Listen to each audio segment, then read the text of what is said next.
Well, hello there, friends. Now, just so you know, these jackets that I wear are highly flammable. I don't generally hang around a lot of open flames when I'm wearing these things. Safety first, you know. Then again, this material could be upholstery material, so maybe it's good. Hey there, welcome to How To Ikigai. I'm Tim Tamashiro. Call me Tim Tam if you like. Now, if you're the kind of person who wants success in your life more than anything, why do you think you want success so much? Is it so that you can have a number in the bank account and that will make you happy? Or is success the way that you believe that people will perceive you and give you respect? Success can certainly bring all sorts of benefits, including financial security and safety, but it doesn't necessarily bring you happiness and well-being. You might be surprised to learn how little success has to do with your overall happiness levels. I'm going to talk about that in this video.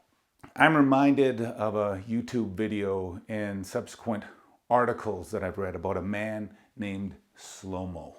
And he earned this nickname Slow-Mo years after his success in the medicine and business world. Slow-Mo's birth name is John Kitchins.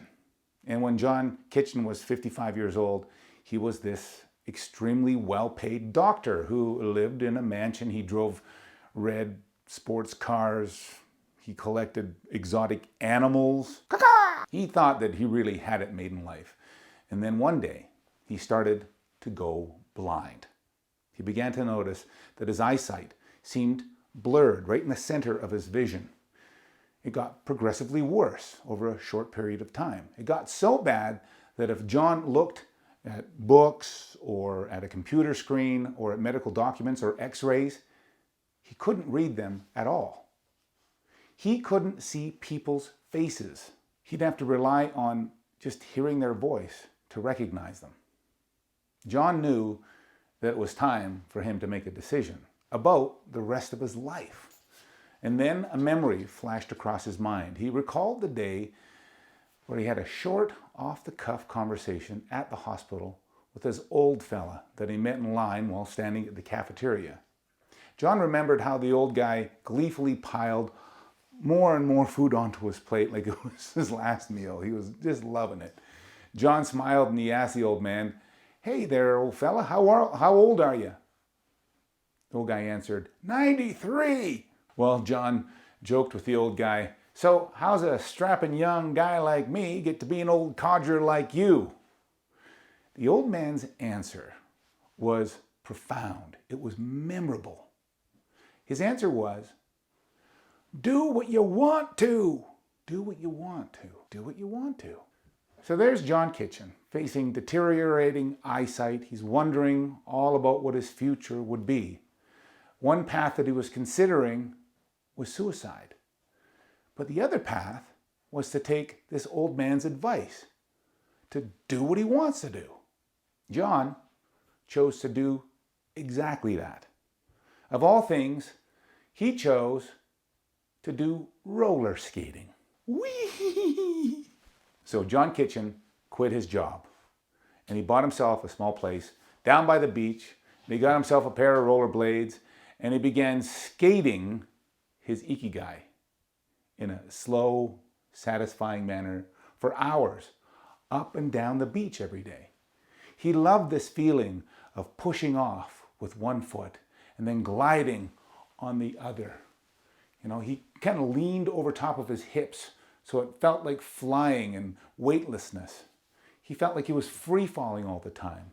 And he remembered that that's what it was like when he was a kid. When the locals saw John skating every day in this manner, they began to refer to him as Slow-Mo, as in slow motion. John realized that his professional career and his pursuit of success had made him miserable. He chased financial success and things as his measuring stick every day, instead of seeking wonder in his life. So by choosing to pursue simplicity and meaning each day, he was able to rebalance his life. And now he skates every day and he chats with people on the beach because it makes him happy.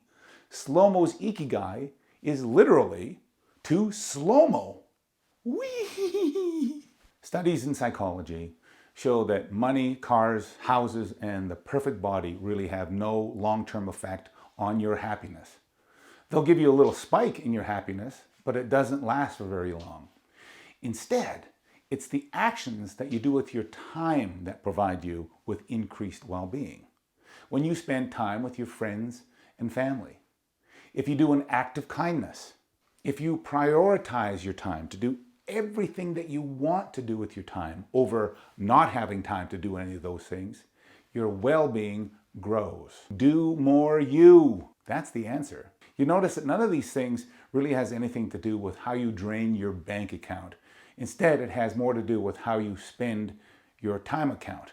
So, is success more important to you, or is seeking wonder more important to you? You can have a little of both. Try Ikigai. Ikigai means that you do what you love, do what you're good at, do what the world needs, and do what you can be rewarded for doing. Those 4 actions sound like a healthy mix of success and wonder, don't they? Try Ikigai. I'm Tim Tamashiro, author of How to Ikigai, and I hope that you've enjoyed this video. If you have enjoyed it, you can subscribe to me here on YouTube. Click the bell and that'll notify you when a new video is up. I post these things weekly, but hey, if you've enjoyed it, then let's be friends. Whee!